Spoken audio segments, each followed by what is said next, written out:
મિત્રો આજે આપણે જીપીએસસી દ્વારા 7 સપ્ટેમ્બર 2025 ના રોજ લેવાયેલી ડીવાયએસઓ પરીક્ષાના પોલિટી સબ્જેક્ટના ક્વેશ્ચનનું ડિટેલ અન્ડરસ્ટેન્ડિંગ કરીશું. એમાં પહેલો પ્રશ્ન છે 77મો, જે કેન્દ્રીય તકેદારી આયોગ એટલે કે સેન્ટ્રલ વિજિલન્સ કમિશનના મુખ્ય હેતુઓ કયા છે તેના ઉપર છે. જેમાં પહેલું સ્ટેટમેન્ટ છે કે સરકારી સંસ્થા દ્વારા તકેદારીના દ્રષ્ટિકોણથી હાથ ધરવામાં આવેલા બાંધકામ કાર્યનું ટેકનિકલ ઓડિટ. તો આ વિધાન સાચું છે, કારણ કે સીવીસી એ ટેકનિકલ ઓડિટ પણ કરે છે તકેદારીના દ્રષ્ટિકોણથી. બીજું કે સીવીસી લાંચ, ભત્રીજાવાદ અને ઉચાપત સંબંધિત ચોક્કસ ફરિયાદોની તપાસ કરે છે. તો આ વિધાન પણ સાચું છે, કારણ કે સીવીસી આ ફરિયાદોની પણ તપાસ કરે છે. ત્રીજું વિધાન છે કે તે દિલ્હીમાં ટેકનિકલ બાબતો અને મિલકતોના મૂલ્યાંકન અંગે સીબીઆઈને તેમની તપાસમાં મદદ કરે છે. તો આ વિધાન પણ સાચું છે કે સીવીસી એ સીબીઆઈને તેમની તપાસમાં મદદ પણ કરે છે. તેથી જવાબ આવે છે ડી 1, 2 અને 3. બીજો પ્રશ્ન છે પંચાયતો વિશે નીચેના વિધાનો ધ્યાનમાં લો. પહેલું વિધાન છે ગ્રામસભામાં ગામમાં રહેતા તમામ વ્યક્તિઓનો સમાવેશ થાય છે. તો આ વિધાન ખોટું છે, કારણ કે અહીંયા જે તમામ શબ્દ છે એના કારણે આ વિધાન ખોટું થાય છે, કારણ કે ગ્રામસભામાં 18 વર્ષ કે તેથી વધુ વયના લોકો નો સમાવેશ થાય છે. તેથી આ વિધાન ખોટું આવે છે. બીજું વિધાન છે મધ્યવર્તી સ્તર પર પંચાયત સમિતિ અસ્તિત્વમાં રહેશે. આ વિધાન સાચું છે. અને ત્રીજું વિધાન છે ઓછામાં ઓછી 50% બેઠકો એસસી એસટી શ્રેણીઓની મહિલાઓ માટે ફાળવવામાં આવે છે. આ વિધાન પણ ખોટું છે, કારણ કે 73માં બંધારણીય સુધારા 1992 મુજબ ઓછામાં ઓછી 33% સીટો મહિલાઓ માટે અનામત રાખવાની જોગવાઈ કરવામાં આવી છે. તેથી અહીં જવાબ ફક્ત 2 આવે, બી ઓપ્શન. ત્રીજો પ્રશ્ન છે નીચેનામાંથી પ્રમાણપત્ર અને પ્રતિબંધ પ્રોહિબિશન આપવાના કારણો કયા છે. તો મિત્રો આ બંને આર્ટિકલ 32માં જે પ્રોહિબિશન અને સેર્ચ્યોરી નામની રીટ છે એના વિશે આ પ્રશ્ન છે. તો કયા સંજોગોમાં આ રીટનો ઇસ્યુ કરી શકાય છે. તો પહેલો છે નિવારક અટકાયત. તો નિવારક અટકાયતમાં આ રીટનો ઇસ્યુ કરી શકાતો નથી. બીજું અધિકાર ક્ષેત્રની ખામી, એટલે કોઈ ન્યાયાલય કે ટ્રિબ્યુનલ પોતાના અધિકારની બહાર જઈને કોઈ નિર્ણય આપે તો તેની આ સંજોગોમાં આ પ્રકારની રીટ ઇસ્યુ થઈ શકે, માટે અધિકાર ક્ષેત્રની ખામી એ આવી શકે. અને ત્રીજું કુદરતી ન્યાયના નિયમોનું પાલન ન કરવું. આ કિસ્સામાં પણ રીટનો ઇસ્યુ થઈ શકે છે. તેથી અહીં જવાબ સી ફક્ત 2 અને 3 આવશે.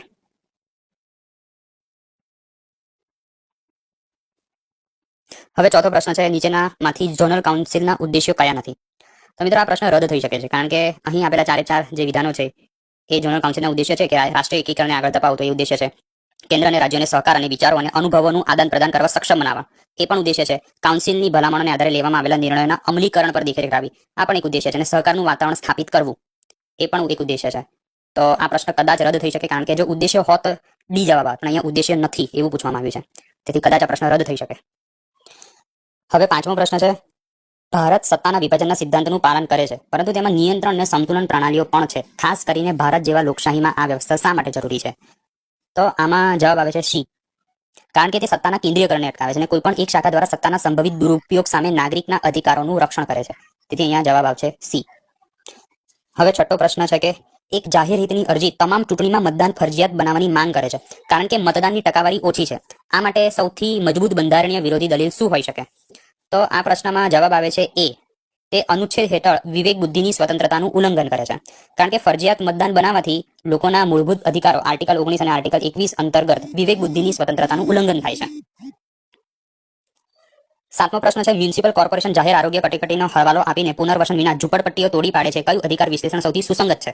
તો આમાં જવાબ આવે છે એ, કે કાર્યવાહી યોગ્ય પ્રક્રિયાને અનુસરે છે અને પ્રમાણસર છે કે નહીં.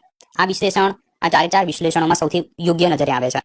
8મો પ્રશ્ન છે ભારતીય બંધારણના આમુખ વિશે કયા વિધાનો સાચા છે. તો પહેલું વિધાન છે તે વિધાનમંડળ માટે શક્તિનો સ્ત્રોત છે. આ વિધાન ખોટું આવે, કારણ કે આમુખ એ વિધાનમંડળ માટે ન તો શક્તિનો સ્ત્રોત છે, ન તો આમુખ વિધાનમંડળની શક્તિને મર્યાદિત કરે છે. બીજું સ્ટેટમેન્ટ છે તેમાં અનુચ્છેદ 368 હેઠળ સુધારો કરી શકાય છે. તો મિત્રો આ વિધાન સાચું છે, કારણ કે કેશવાનંદન ભારતી કેસમાં સુપ્રીમ કોર્ટે કીધું હતું કે પ્રિએમ્બલ એ બંધારણનો સ્ત્રોત છે અને તેમાં સુધારો પણ કરી શકાય છે, ખાલી તેનું બેઝિક સ્ટ્રક્ચર પર અસર થવી જોઈએ નહીં. ત્રીજું સ્ટેટમેન્ટ છે તેને બંધારણના ઓળખપત્ર તરીકે વર્ણવવામાં આવે છે. તો આ વિધાન પણ સાચું છે. ચોથું વિધાન તે નાગરિકોને લાગુ પાડી શકાય તેવા અધિકારો પ્રદાન કરે છે. આ વિધાન ખોટું છે, કારણ કે આમુખને નાગરિકો અદાલતમાં લાગુ કરી શકતા નથી. તેથી જવાબ ઓપ્શન બી 2 અને 3 આવે. મિત્રો 8મો પ્રશ્ન છે નીચેનામાંથી કયું ભારતમાં કાયદાના શાસનની વિભાવનાને પ્રતિબિંબિત કરે છે. તો પહેલું અનુચ્છેદ 14 હેઠળ કાયદા સમક્ષ સમાનતા, આ વિધાન સાચું છે. બીજું બંધારણની સર્વોચ્ચતા, આ પણ સાચું છે. વહીવટી કાર્યવાહીની ન્યાય સમીક્ષા, આ પણ સાચું છે. પરંતુ ચોથું વિધાન ન્યાયતંત્ર પર સંસદીય સાર્વભૌમત્વ, આ વિધાન ખોટું છે. એટલે અહીંયા 4 જવાબ નહીં, 4 વિધાન નહીં આવે, જે માત્ર ઓપ્શન એ માં આવે છે. તે જવાબ ઓપ્શન એ ફક્ત 1, 2 અને 3 આવશે. 109મો પ્રશ્ન છે ભારતના બંધારણની નીચેના વિશેષતાઓ ધ્યાનમાં લો. પહેલું ફક્ત મૂળભૂત અધિકારો જ નહીં પણ કાનૂની અધિકારોના અમલ માટે પણ અનુચ્છેદ 226 હેઠળ રીટ જારી કરી શકે છે. મિત્રો આ વિધાન હાઈકોર્ટ, ગુજરાત હાઈકોર્ટ માટે સાચું છે, પરંતુ એનો કોઈ ઉલ્લેખ કરવામાં નથી આવ્યો. બીજું વિધાન છે તેના પ્રાદેશિક અધિકાર ક્ષેત્રમાં આવતી તમામ ગૌણ અદાલતો પર દેખરેખ. આ વિધાન પણ ગુજરાત હાઈકોર્ટ માટે સાચું છે કે જે તેના અધિકાર તમામ ગૌણ અદાલતો પર દેખરેખ રાખવાના અધિકારને પ્રતિબિંબિત કરે છે. ત્રીજું વિધાન છે સમગ્ર ભારતના નાગરિકોના મૂળભૂત અધિકારોને લગતા કેસોમાં મૂળ અધિકાર ક્ષેત્ર ઉપરોક્તમાંથી કયું ફક્ત ભારતની સર્વોચ્ચ અદાલતને લાગુ પડે છે? તો આ પ્રશ્નમાં થોડી ગડબડ લાગે છે, તેથી આ પ્રશ્ન કદાચ રદ થઈ શકે છે. પરંતુ હાલ પૂરતો જવાબ ફક્ત 1 અને 2 જે સાચા વિધાન છે ગુજરાત હાઈકોર્ટ માટે, સુપ્રીમ કોર્ટ માટે સાચા નથી. કદાચ રદ થઈ શકે છે આ પ્રશ્ન. હવે 110મો પ્રશ્ન છે કે પ્રથમ બંધારણીય સુધારા અધિનિયમ 1951ની માન્યતાને મિલકતના અધિકારમાં ઘટાડો કરવા અને વાણી સ્વતંત્ર પર પ્રતિબંધ મૂકતા બદલ પડકારવામાં આવ્યો હતો. સર્વોચ્ચ અદાલતે તપાસ કરી કે શું સંસદ મૂળભૂત અધિકારોમાં સુધારો કરી શકે છે કે કેમ. કયા કેસમાં સૌ પ્રથમ વાર અદાલતે મૂળભૂત અધિકારો સહિત બંધારણના સુધારો કરવાની સંસદની સત્તાને સમર્થન આપ્યું? તો આનો જવાબ બી આવે છે, શંકરી પ્રસાદ versus union of India case, જે 1951માં થયો હતો, જેમાં કહેવામાં આવ્યું હતું કે સંસદ એ મૂળભૂત અધિકારોમાં પણ બંધારણીય સુધારો કરી શકે છે. હવે 111મો પ્રશ્ન, ખાનગી ઉદ્યોગમાં સ્થાનિકો માટે 100% નોકરીઓ અનામત રાખવા માટે કાયદાને 19 ક્લોઝ 1 ક્લોઝ G નું ઉલ્લંઘન કરવા બદલ પડકારવામાં આવ્યો છે. કયો બંધારણીય સિદ્ધાંત તેને અમાન્ય ઠેરવવા માટે શ્રેષ્ઠ રહેશે? તો આના માટે તો ઓપ્શન સી, કાયદા સમક્ષ સમાનતા, અનુચ્છેદ 14 નું ઉલ્લંઘન કરતો કરી શકાય કે ખાનગી સંસ્થાઓ 100% અનામત રાખવી એ સમાનતાના અધિકારનું ઉલ્લંઘન છે, તેથી જવાબ સી આવી શકે. હવે 112મો પ્રશ્ન, ઇન્દિરા સાહની વિરુદ્ધ ભારત સંઘ 1992ના સીમા ચિહ્નરૂપ કેસમાં સર્વોચ્ચ અદાલતે મંડલ કમિશનની ભલામણોને અનુસરીને અન્ય પછાત વર્ગ એટલે કે ઓબીસી માટે અનામતની બંધારણીય માન્યતાની તપાસ કરી. અદાલતે અનામતના મર્યાદા, પછાતપણાની વિભાવના અને ક્રીમી લેયરને બાકાત રાખવા માટે સંબંધિત મહત્વપૂર્ણ સિદ્ધાંતો સ્પષ્ટ કર્યા. આ ચુકાદામાં નીચેનામાંથી કયો ચુકાદો આપવામાં આવ્યો હતો? તો આના માટે તો ઓપ્શન બી, કે જે અસાધારણ પરિસ્થિતિઓ સિવાય કુલ અનામત 50%થી વધુ ન હોઈ શકે, આવું નિવેદન સુપ્રીમ કોર્ટ દ્વારા ઇન્દિરા સાહાની કેસ 1992 દરમિયાન આપવામાં આવ્યું હતું. હવે 113મો પ્રશ્ન, કટોકટી દરમિયાન અનુચ્છેદ 21ના સંકુચિત અર્થઘટન સામે habeas corpus case ADM Jabalpur 1976 ની ઘણીવાર ટીકા કરવામાં આવે છે. કે એસ પુટ્ટાસ્વામી ના ચુકાદાને તેને પરોક્ષ રીતે કેવી રીતે રદ કર્યું? તો આમાં ઓપ્શન બી જવાબમાં આવે છે, કે એસ પુટ્ટાસ્વામી કેસ કે જે રાઇટ ટુ પ્રાઇવસીને લગતો છે, તેમાં જીવનના અધિકારમાં સ્વતંત્રતા જેવા અવિભાજ્ય અધિકારોનો સમાવેશ થાય છે જે બંધારણીય લખાણની બહાર અસ્તિત્વ ધરાવે છે. તેની પુષ્ટિ બંધારણમાં સમાવેશ લઘુમતીઓ અને સંઘીય રાજ્ય વ્યવસ્થાના રક્ષણ સાથે સંસદ પ્રત્યે જવાબદાર સંસદીય સરકારનો સ્ત્રોત નીચેનામાંથી કયો છે? તો 114 પ્રશ્નમાં જવાબ 1928 નહેરુ સમિતિનો અહેવાલ આવશે કે જેમાં લઘુમતીઓના અધિકાર, સંસદીય સરકાર અને ભારતીય સંઘીય વ્યવસ્થાની ભલામણ કરવામાં આવી હતી. મિત્રો હવે 115મો પ્રશ્ન, કેસ લોકસભા ચૂંટણી દરમિયાન 16.21 લાખ મતદારો લાયક હતા અને 10.26 લાખ મતદારોએ મતદાન કર્યું. XYZ પક્ષના ઉમેદવાર કુલ મતદાનના 95.91% મતો સાથે જીત્યા. પ્રશ્ન, XYZ પક્ષના ઉમેદવારને ચૂંટાયેલા જાહેર કરવાનું મુખ્ય કારણ શું હતું? તો આ તો એક સિમ્પલ પ્રશ્ન છે, તેનો જવાબ બી આવશે. આ ઉમેદવારે બધા સ્પર્ધકોમાં સૌથી વધુ મત મેળવ્યા છે. મિત્રો આપણા ચૂંટણી પ્રણાલીમાં જે ઉમેદવાર સૌથી વધારે મત મેળવે છે તેને વિજેતા જાહેર કરવામાં આવે છે. 116મો પ્રશ્ન, નિવેદન બંધારણ વ્યક્તિગત સ્વતંત્રતાઓને રક્ષણ કરવા માટે સરકારી સત્તાઓને પ્રતિબિંબિત કરે છે. કારણ, તે નાગરિક અધિકારોનું રક્ષણ કરવા માટે મૂળભૂત અધિકારોની ખાતરી આપે છે. મિત્રો આ પ્રશ્નમાં નિવેદન અને કારણ બંને સાચા છે અને નિવેદન એ કારણની સાચી સમજૂતી પણ છે, માટે જવાબ એ આવશે. હવે 117મો પ્રશ્ન, નિવેદન કટોકટીના કારણે પ્રેસની સ્વતંત્રતા સહિત નાગરિક સ્વતંત્રતાઓ સ્થગિત થઈ ગઈ છે. આમાં નિવેદન સાચું છે. હવે એનું કારણ એવું છે કે સરકારે બંધારણની કલમ 352નો ઉપયોગ કરીને આંતરિક અશાંતિને કાબૂમાં લેવા માટે કટોકટી જરૂરી હોવાનો દાવો કર્યો છે. આ પ્રશ્નમાં કારણ એ ખોટું લાગી રહ્યું છે, કારણ કે આર્ટિકલ 352નો ઉપયોગ આંતરિક અશાંતિને કારણે ઉપયોગ કરી શકાતો નથી, કારણ કે 44મા બંધારણીય સુધારા 1978 હેઠળ આંતરિક શાંતિ શબ્દને બદલે સશસ્ત્ર વિદ્રોહ શબ્દ ઉમેરવામાં આવ્યો છે. તેથી અહીંયા કારણ એ ખોટું લાગે છે, પરંતુ વિધાન એટલે કે નિવેદન એ સાચું છે, માટે ઓપ્શન સી જવાબ આવી શકે છે. હવે 118મો પ્રશ્ન, એમાં એ સંપૂર્ણ ક્રાંતિ જે જયપ્રકાશ નારાયણ નેતાના અંડરમાં કરવામાં આવી હતી, માટે એમાં 3 આવે. બીજું રેલવે હડતાળ કે જે જ્યોર્જ ફર્નાન્ડિસના સમયમાં કરવામાં આવી હતી, અને ગરીબી હટાવો એ સૂત્ર ઇન્દિરા ગાંધી દ્વારા 1971ના ચૂંટણીમાં આપવામાં આવેલું હતું, તેથી જવાબ બી આવશે. હવે 119મો પ્રશ્ન, નીચેનામાંથી કયો બંધારણના અનુચ્છેદ 21નો ભાગ છે? તો પ્રતિષ્ઠાનો અધિકાર, તો હા અનુચ્છેદ 21નો ભાગ. અનુચ્છેદ 21માં રાઇટ ટુ લાઈફ એન્ડ ડિગ્નિટીની વાત કરવામાં આવી છે, માટે પ્રતિષ્ઠાનો અધિકાર છે. બીજું ડોક્ટરનો સહાયનો અધિકાર એટલે કે તબીબી સહાય મેળવવાનો અધિકાર, એ પણ એક મૂળભૂત અધિકાર અનુચ્છેદ 21 અંતર્ગત આવે છે, તથા વિદેશ જવાનો અધિકાર તે પણ એ સ્વતંત્રતાના અધિકાર હેઠળ અનુચ્છેદ 21નો જ ભાગ ગણવામાં આવે છે, માટે જવાબ ડી 1, 2 અને 3 આવશે. હવે 120મો પ્રશ્ન, ભારતીય સંઘીય માળખા વિશે નીચેના વિધાનો ધ્યાનમાં લો. પહેલું વિધાન છે ભારતની બંધારણીય વ્યવસ્થા મૂળભૂત રીતે સંઘીય છે, પરંતુ તેમાં નોંધપાત્ર એકાત્મક તત્વો પણ સામેલ છે. તો આ વિધાન 100% સાચું છે. બીજું વિધાન છે ભારતીય સંઘને સ્વાયત્ત રાજ્યો વચ્ચેના કોઈ કરાર અથવા કરારનું પરિણામ ગણી શકાય નહીં. વિધાન 2 પણ સાચું છે, કારણ કે ભારત એ અવિભાજ્ય સંઘ છે.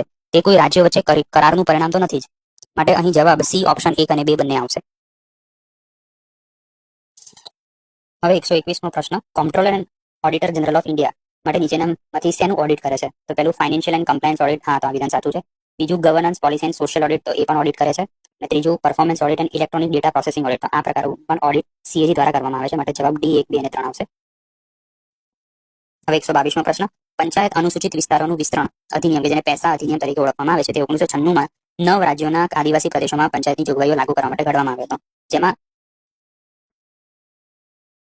9 રાજ્યોના આદિવાસી પ્રદેશોમાં પંચાયતની જોગવાઈઓ લાગુ કરવા માટે ઘડવામાં આવ્યો હતો. જેમાં 5મી અનુસૂચિત વિસ્તારોનો સમાવેશ થાય છે. જેમાંથી કયું રાજ્ય 5મા અનુસૂચિત ક્ષેત્રમાં સામેલ નથી? તો પ્રશ્નમાં એવું પૂછ્યું કે કયું રાજ્ય એ 5મા અનુસૂચિત વિસ્તારમાં સામેલ નથી? તો જવાબ ડી આવે, કારણ કે 5મા અનુસૂચિત વિસ્તારમાં 10 રાજ્યોનો સમાવેશ થાય છે. જેમાં ગુજરાત, મધ્યપ્રદેશ, રાજસ્થાન, મહારાષ્ટ્ર, આંધ્રપ્રદેશ, તેલંગાણા, છત્તીસગઢ, ઓડિશા, ઝારખંડ અને હિમાચલ પ્રદેશ એવા 10 રાજ્યોનો સમાવેશ થાય છે, જેમાં પશ્ચિમ બંગાળ નથી. હવે 123મો પ્રશ્ન, નીચેનામાંથી ગ્રામ પંચાયતની કઈ કઈ જવાબદારીઓ છે? પહેલું, પાણીના સ્ત્રોત, રસ્તા, ડ્રેનેજ સિસ્ટમ, શાળાની માળખાકીય સુવિધાઓ અને અન્ય સામુદાયિક સંપત્તિઓનું નિર્માણ અને જાળવણી. પહેલું સ્ટેટમેન્ટ સાચું છે. બીજું, સ્થાનિક કર લાદવાને એકત્રિત કરવા, બીજું સ્ટેટમેન્ટ પણ સાચું છે. ત્રીજું, ગ્રામમાં રોજગારીની તકો ઊભી કરવાની હેતુથી સરકારી પહેલોનો અમલ કરો, ત્રીજું સ્ટેટમેન્ટ પણ સાચું છે. માટે જવાબ સી 1, 2 અને 3 આવશે. 124મો પ્રશ્ન, મેનકા ગાંધી વિરુદ્ધ ભારત સંઘ 1978નો કેસ કઈ કલમ સાથે સંબંધિત છે? તો જવાબ આવશે ઓપ્શન બી, કલમ 21, વ્યક્તિગત સ્વતંત્રતા અને વ્યક્તિની સ્વતંત્રતા. હવે 125મો પ્રશ્ન, સ્માર્ટ સિટી મિશન દ્વારા અપેક્ષિત સ્માર્ટ સિટી સુવિધાઓ નીચેના પાસાઓને ધ્યાનમાં લો. પહેલું, વિસ્તાર આધારિત વિકાસમાં મિશ્ર જમીન ઉપયોગને પ્રોત્સાહન. બીજું, પરિવહન પર કેન્દ્રિત વિકાસ. મિત્રો આમાં પરિવહન પર કેન્દ્રિત વિકાસ આ સ્ટેટમેન્ટ ખોટું આવશે, કારણ કે સ્માર્ટ સિટી મિશનનો હેતુ એ માત્ર ટ્રાન્સપોર્ટેશનને લગતો વિકાસ નથી, પરંતુ ઓવરઓલ ગવર્નન્સ, ઇન્ફ્રાસ્ટ્રક્ચર અને એન્વાયરમેન્ટને લગતો વિકાસ છે. ત્રીજું, વપરાશકર્તા ચૂકવણી પ્રણાલી પર શાસન આધારિત અમલ. આ વિધાન પણ ખોટું લાગે છે, કારણ કે તે સંપૂર્ણપણે વપરાશકર્તાની ચૂકવણી પ્રણાલી પર આધારિત નથી, પરંતુ ઈ ગવર્નન્સ, ટ્રાન્સપરન્સી, એકાઉન્ટેબિલિટી જેવા પાસાઓ પર ફોકસ કરવામાં આવે. માટે 2 અને 3 વિધાન મને ખોટા લાગે છે. તેથી જવાબ ફક્ત એ જવાબ આવી શકે છે. હવે 151મો પ્રશ્ન, અત્યાર સુધી નીચેના ભૂતપૂર્વ વડાપ્રધાન અને રાષ્ટ્રપતિમાંથી કોને ભારત રત્ન એવોર્ડ મળ્યો છે?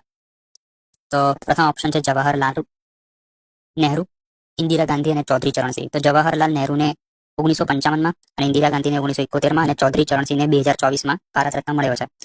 બીજો ઓપ્શન છે લાલ બહાદુર શાસ્ત્રી અને અટલ બિહારી વાજપેયી. તો લાલ બહાદુર શાસ્ત્રીને 1966માં અને અટલ બિહારી વાજપેયીને 2015માં ભારત રત્ન મળ્યો છે. મોરારજી દેસાઈ અને રાજેન્દ્ર પ્રસાદ. મોરારજી દેસાઈને 1991માં અને રાજેન્દ્ર પ્રસાદને 1962માં મળી. રાધાકૃષ્ણનને 1954માં, એપીજે અબ્દુલ કલામને 1997માં અને પ્રણવ મુખર્જીને 2019માં ભારત રત્ન એવોર્ડ મળ્યો છે. માટે અહીં ઓપ્શન ડી 1, 2, 3 અને 4 આવશે. હવે 152, ન્યાયાધીશ કે એસ પુટ્ટાસ્વામી વિરુદ્ધ ભારત સંઘના કેસમાં સુપ્રીમ કોર્ટે પુનરુચ્ચાર કર્યો કે ભારતીય બંધારણ અનુચ્છેદ 21 હેઠળ ગોપનીયતાનો અધિકાર મૂળભૂત અધિકાર છે, જે વિધાન સાચું છે. બીજું, તામિલનાડુ વિરુદ્ધ રાજ્યપાલના ચુકાદામાં સર્વોચ્ચ અદાલતે જાહેર કર્યું કે રાજ્યપાલ દ્વારા ખરડાઓને મંજૂરી આપવાની અથવા રાષ્ટ્રપતિને મોકલવાની બાબતનો સમાવેશ ન્યાયિક સમક્ષામાં થાય છે. આ વિધાન પણ સાચું છે. એપ્રિલ 2025માં સુપ્રીમ કોર્ટ દ્વારા આ ચુકાદો આપવામાં આવ્યો છે. માટે જવાબ અહીં સી 1 અને 2 બંને આવે. હવે 153મો પ્રશ્ન, ભારતના ચૂંટણી પંચ વિશે.